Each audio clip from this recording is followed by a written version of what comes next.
Now, new analysis of the risk of flooding in the UK has found that more than 500,000 homes are in the danger zone. This could rise by a third by 2050. Well, the flood mapping company Fathom has produced this model showing the areas most at risk in 2050. The darkest areas are Cardiff, Windsor and Warrington, indicating that more than 10% of homes there will be liable to flooding within 30 years. Well, joining me now is Professor Paul Bates. He's chairman and co-founder of Fathom, which is the company behind the flood mapping. Paul, welcome to you. How does this represent a progression on existing flood risk mapping? Well, morning, Ian.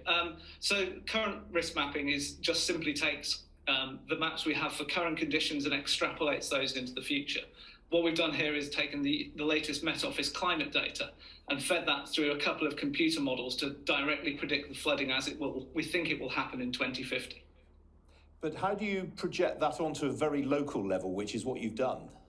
Okay, so the way you do that is, firstly, you take advantage that we know quite a lot about the physics of water movement. So we know the equations which describe how water flows over the land surface. And then we've got in the UK, we've got very detailed terrain data. So these are maps of the land elevation across the country. And we have these data to 1 or 2 meter spatial resolution, and they're accurate to just a few centimeters in the vertical. And if you have very good terrain data, that allows you to do very detailed mapping, not quite down to individual building level, but getting close, sort of street level at least, you'd have confidence in. That's extraordinarily accurate. It's extraordinarily precise. Its accuracy is how good it is. Precision is just how resolved it is. Yeah, well, heaven forfend that we ever get to find out, but presumably we will on your projections. I mean, what interested me, Paul, was that a number of the areas that you're pinpointing are already at risk of flooding. It's just that the level of flooding potentially is more intense. Yeah, the results are very interesting. So we project the numbers go up by about 25% between 2020 and 2050. But that means that 3/4 of the properties that are going to be at risk in the future are already at risk now.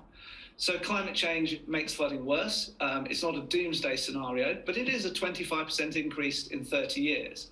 And there's always a narrative around the climate crisis that flooding will be terrible in the future. And it implies we have control of the problem now, and we really don't. Most of the places that are at risk in the future are already at risk. Absolutely. I mean, if we take an example that you've cited here, Cardiff, currently 15.06% of homes at risk of flooding. That rises to 17.09% by the middle of the century. What is behind that increase then?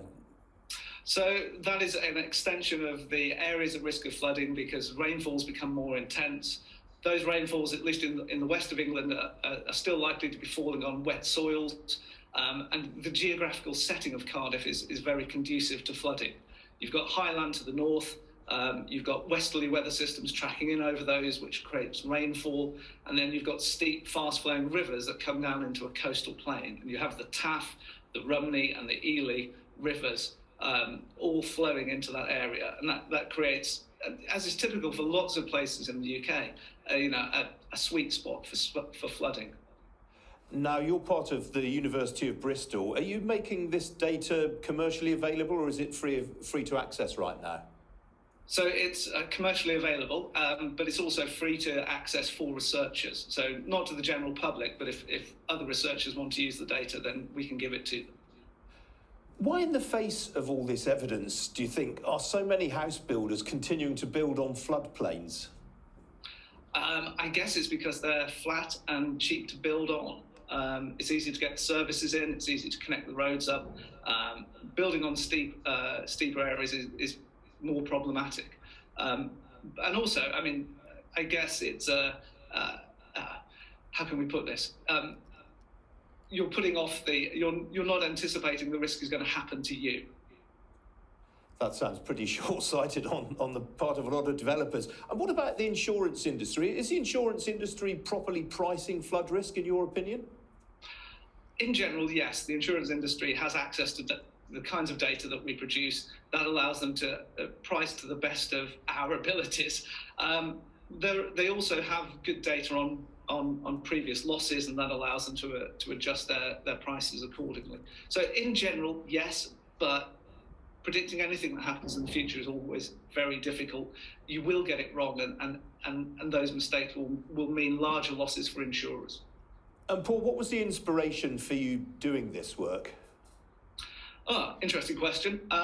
I used to live by a river when I was a kid and watched it flooding and going up and down as well as looking out of my bedroom window. So I've always been interested in rivers and fascinated by how they work and how they operate.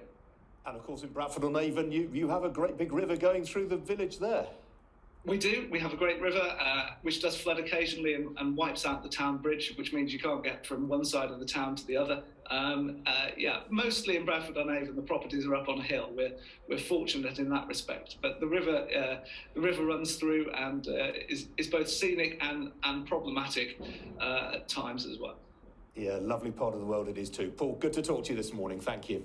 Good to talk to you, Ian, too. Thanks.